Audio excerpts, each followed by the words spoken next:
let's talk about a question that I've gotten a lot. I've gotten it a whole lot, and I've always scoffed at it, and I've been very elitist in my attitude towards the answer, and things could be changing. That's what I'm saying. So I got a question, really a few of them that were along the same lines, and it was for the Late Kick Extra podcast, which we released a new version of, episode of, this morning. So go download that from the Late Kick Extra podcast, and we release every one of these shows too, Late Kick Live. We release them in podcast form the following morning, so it pays. It pays to subscribe to the Late Kick podcast. But I had a few variations of essentially this question. So Army has already played, and Army painted the walls with someone who we will not mention's blood this past weekend. The question was, Army looked good Saturday. Now, without the Big Ten and Pac-12, could you see a G5 type team sneak into the playoff? And the answer is, yep, I sure could. You didn't ask me if I'm advocating for it, because that's a bridge a little too far for me right now, but the G5 could be in as good a position to take advantage of this season, like the uniqueness that is this season, as anyone. So there are several dynamics in play here, and I want you to kind of follow along with me here and think about what we've talked about in the past regarding what it would take for a G5 team to make the playoff. And I've stated my reasons in the past where I was against it, but let's just talk about what it would take. So number one, what's working in G5 teams' favors this year is there are less roadblocks, of course. Even if you were to have auto bids for all the Power 5 conference champs, that's only 3. You got the ACC, Big 12, SEC, okay. What now?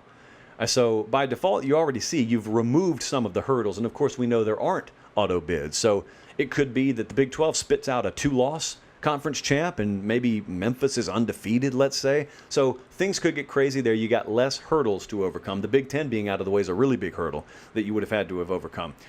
It's already an unprecedented year. The concept of a G5 team making the playoff would be unprecedented. But I don't look around and see that people are having much of an issue anymore with processing the concept of something unprecedented happening.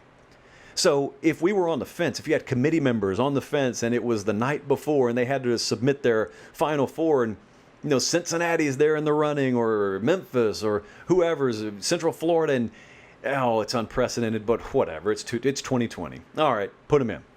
Could happen. If someone's already on the fence, that could be their decision-making process.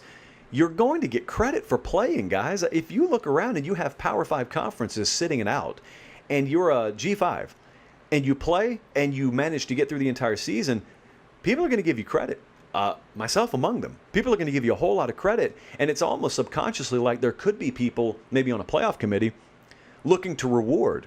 Again, think about a fence rider.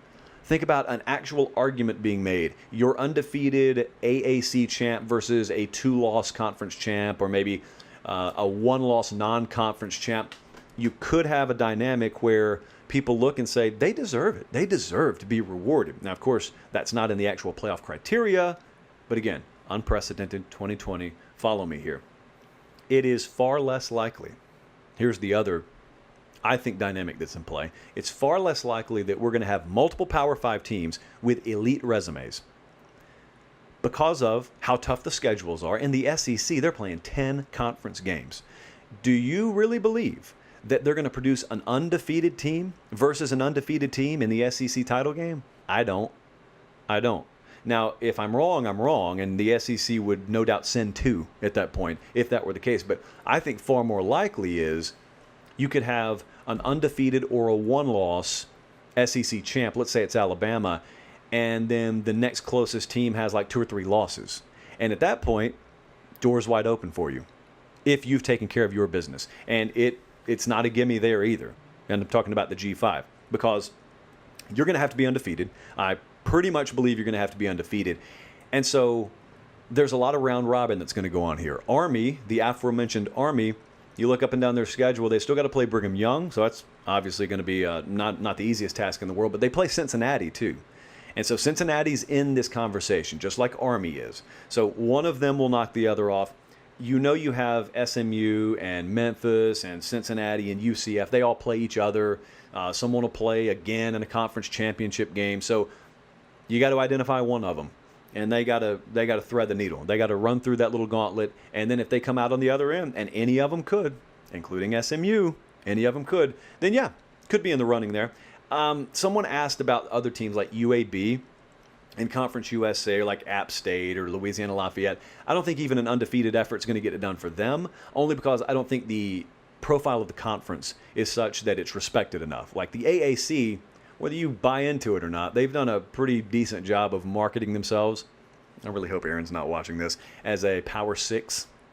That's what they call themselves. But this year they could just be like a Power 4. They could work themselves into the normal rotation and still have room. So could I stomach this?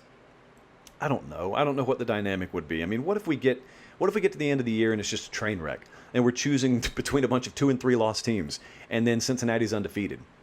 At that point, even I'd probably advocate for them. So I'd have to see the circumstance, but cautiously, very cautiously, let me say here in early September, I could see it happening, certainly.